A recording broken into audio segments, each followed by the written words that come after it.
Shah, Barakatah Yahweh, Barakatah Yahweh, Barakatah Yahweh Shah. Somehow I can still see. Children look like burnt paper. Black. Not moving. And then the blast wave hits them. And they fly apart like leaves. Dreams. The end of the world are very common. It's not a dream anymore, it's real. I know the date it happens. I'm sure it feels very real to you. On August 29th, 1997, it's gonna feel pretty fucking real to you, too. Anybody not wearing 2 million sunblock is gonna have a real bad day, get it? Good, you think you're safe and alive? All the praises, glory, and honor unto Yahweh, Ba'ashem, Yahushai, Ba'ashem, Arakakodash. Double honors to the elder apostles and bishops, the great millstone that rule well. Peace, blessings, and salutations unto the hopeful elect tabernacle of David scattered abroad throughout the four corners of the earth. And I just gotta say, it's easier said than done. You know, some brothers might think that it's gonna be that simple heading into the time of Jacob's trouble. Yeah, and you know, we are supposed to have some confidence because, you know, we trust in our Lord that he's gonna bring us through the fire. But we're not to be arrogant and presumptuous heading into these times. The scriptures say to not be confident in a plain way. The Lord had to comfort his disciples before their time of trouble. Yahushua himself, he even got nervous before his time. He even prayed that the Lord, you know, take the cup from him and that he can, you know, go out another kind of way. But he still had to endure it. And even an angel had to come and comfort him. After he, you know, he prayed and he wept, he got comfort from the angels. This ain't gonna be an easy thing. It ain't gonna be a walk in the park. You're not gonna just dance your way into the trouble and then just come out of it, you know, like you just knew. Even this, now, let me get this real quick. This is 1 Peter 4.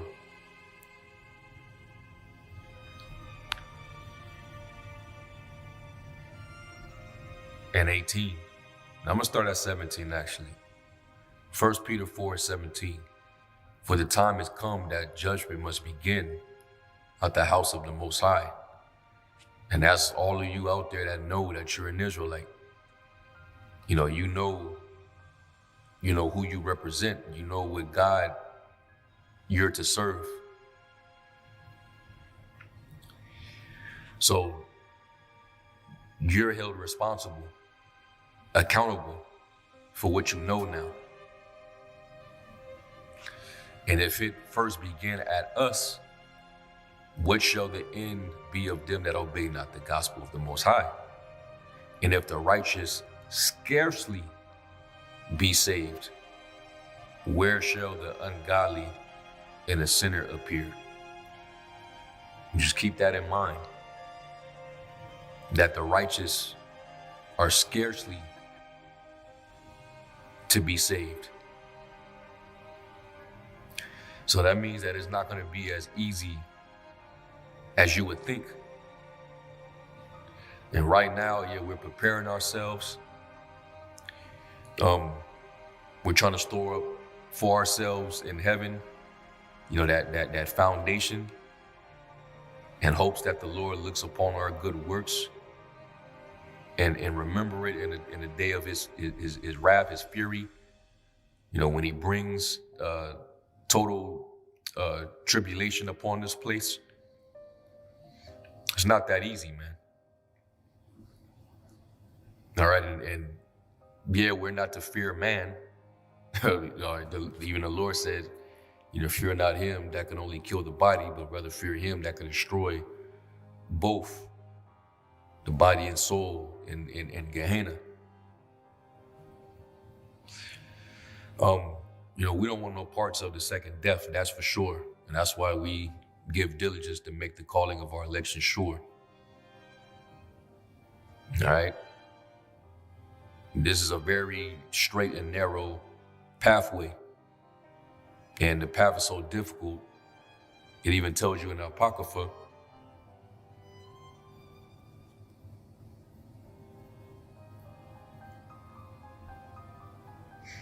let's go to 2nd Ezra 7.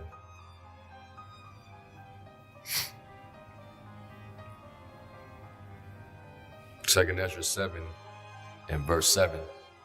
It says, the entrance thereof is narrow and is set in a dangerous place to fall, like as if there were a fire on the right hand and on the left a deep water, and one only path between them both, even between the fire and water, so small that there could but one man go there at once. So that's how difficult, this walk is going to be.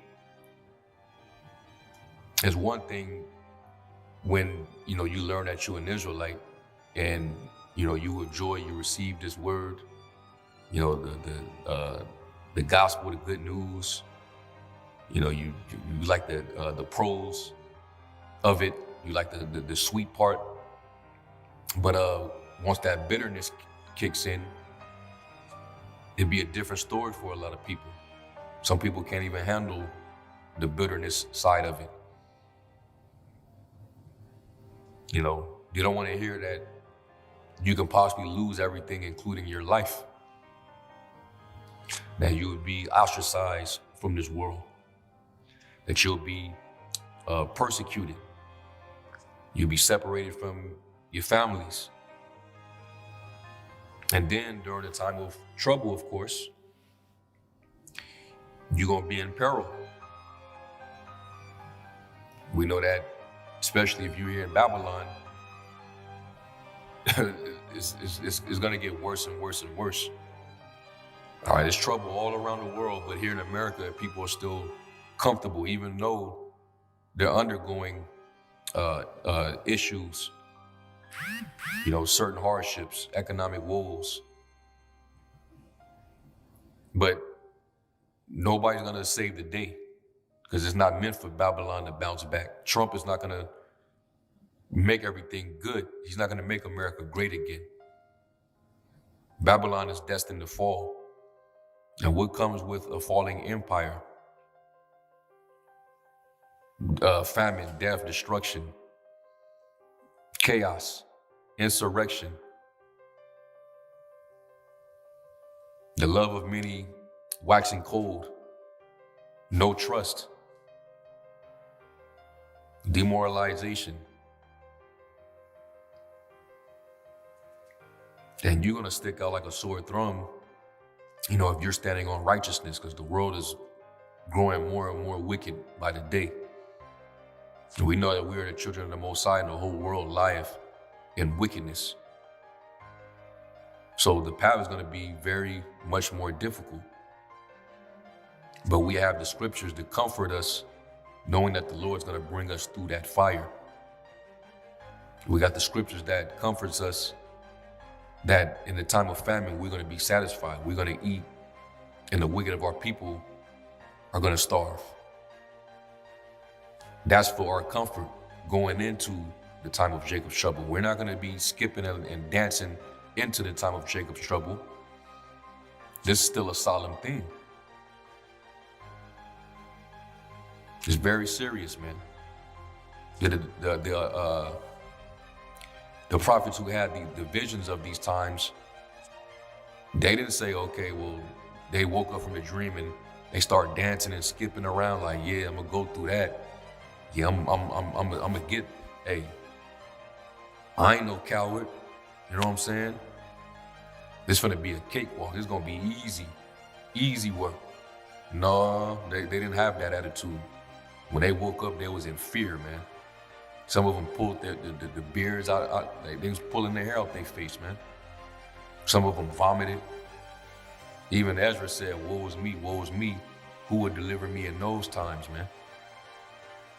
So this is serious.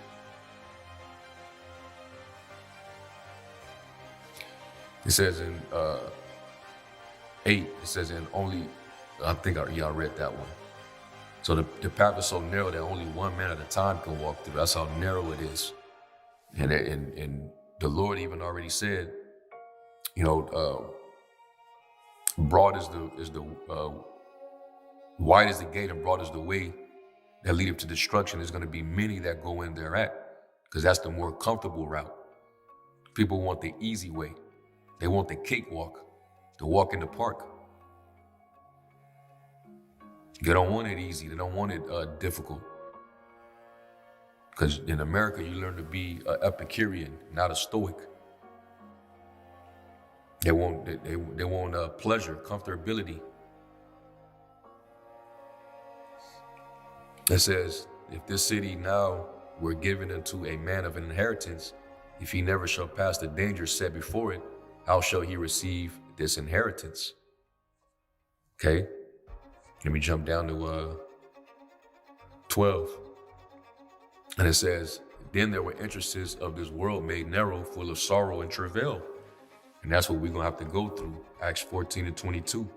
Through much tribulation shall we enter into the kingdom. So that's going to come with, you know, a set of things, man. And it's not going to be a cakewalk. We're going to have to be willing to lay our life down for this truth. You know, Jake think everything is like just okie dokie, man. It says they are but few and evil, full of perils and very painful. For the entrances of the elder world were wide and sure and brought immortal fruit. If then they that live labor not to enter these straight and vain things, they can never receive those things that are laid up for them. And we got, you know, the things that are laid up for us. Our eyes have not seen, ears have not heard the things that the Lord got laid up in store for us, man. For those that love Him. But we have to work towards that. We got to labor to enter into that rest. Okay? So we got to, you know, suffer before we enter into the pleasure. Let me jump down. Verse 18, it says, nevertheless, the righteous shall suffer straight things and hope for wide. But they that have done wickedly have suffered the straight things and yet shall not see the wide. You know, so they're going to be, a lot of our people are going to be destroyed. You know, doing wickedness and not taking the fear of the Lord serious. Now, this is what made me, you know, this was sparking a big lesson. I'm looking at this little TikTok. This is a little small, short clip. But you see the caption, me walking into great tribulation with no fear. And then it has some rapper, I don't know who this is. But, you know, he's just, it looked like he's on the stage and he's walking out dancing to the tune. And in the background, you see, it looks like, you know, the destruction from a nuclear missile. But it's kind of like a presumptuous, you know, type of vibe, because you don't know how you're going to be going into tribulation. Right now, we're prepared. We're prepping ourselves. You know, we're trying to get away from the flesh. We're learning to mortify our members, because when this time comes, and if you lean upon your flesh, you're gonna be had. Satan's gonna definitely catch you. You know, the scriptures talk about putting off the mortal thoughts, putting off the weak nature. Because if you in your flesh and that be the reason for your decision making, you're gonna be overtaken. And it's not gonna be an easy thing because you're gonna have to fight your flesh.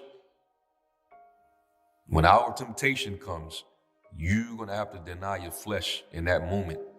That's gonna be the ultimate tester for everybody that know that they Israel. And what are you gonna do? You can't buy, you can't sell, you can't work, you can't get into this building. What are you gonna do?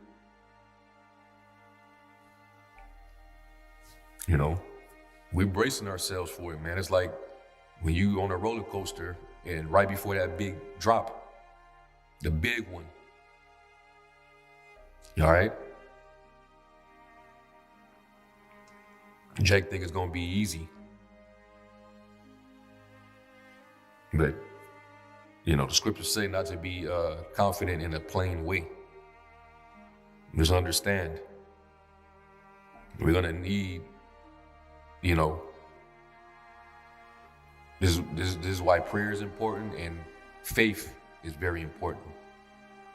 We're gonna be saved by the power of faith. And if you call on any other name but Yahweh, Ba'Shem Yahushua, the name of the Father and His only begotten Son, I don't know how far you're gonna get. You might not. You're not gonna really get anywhere. But this is pretty presumptuous, man. Like you believe you just gonna dance off into Jacob's trouble and then walk out of it. Like, nah, it's not gonna be like that, man. And I'm just